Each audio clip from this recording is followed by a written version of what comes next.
Les Français de Londres ont fêté Noël le jeudi 11 décembre dans le plus ancien pub de South Kensington. La soirée, organisée par l'Union des Français de l'étranger en Grande-Bretagne, a démarré avec les récits de l'écrivain Éric Simon qui nous a replongé dans l'ambiance londonienne du siècle dernier. Savez-vous, quand la reine Victoria arrive au pouvoir en 1840, combien de Français est-ce qu'il y avait? Olivier, qui aurait été un élu pour 3000 Français. Tu te rends compte un peu? Ça n'aurait pas été beaucoup quand même. Olivier, c'est Olivier Cadic, pour qui 2014 a marqué un tournant. Au mois de septembre, il est devenu sénateur. Il représente désormais les Français du monde entier, après des années de travail avec la communauté française, ici, à Londres. Ça fait 8 ans que je représente les Français de Londres en tant qu'à l'Assemblée des Français de l'étranger. Mon engagement ici, ça a été l'école, ça a été de faire un plan école, de faire en sorte que tout le monde participe pour définir les objectifs à atteindre.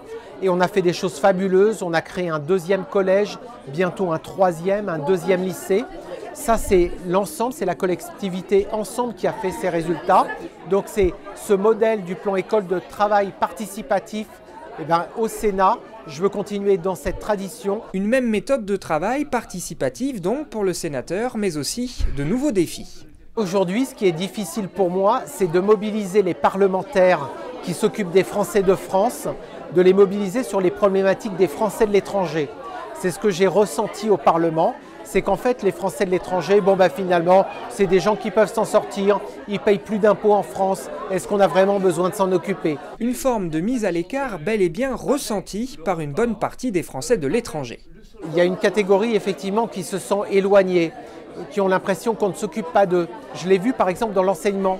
L'enseignement français à l'étranger ne concerne que 25% des enfants français. Et j'ai présenté un projet, un amendement, pour faire un chèque éducation. Un chèque qui permet que 100% des enfants français puissent avoir un accès à l'enseignement français. Et ça, c'est un exemple d'orientation qui va fédérer. Il faut s'occuper de tout le monde. Ça, c'est mon vrai objectif.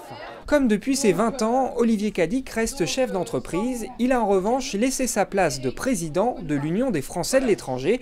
C'est désormais Carol Rogers qui occupe ce poste. La soirée de Noël des Français de Londres, elle, s'est terminée avec une tombola au profit de 4 associations caritatives. La Société française de bienfaisance, le Centre Charles Péguy, le Bleuet de France et l'association Parapluie.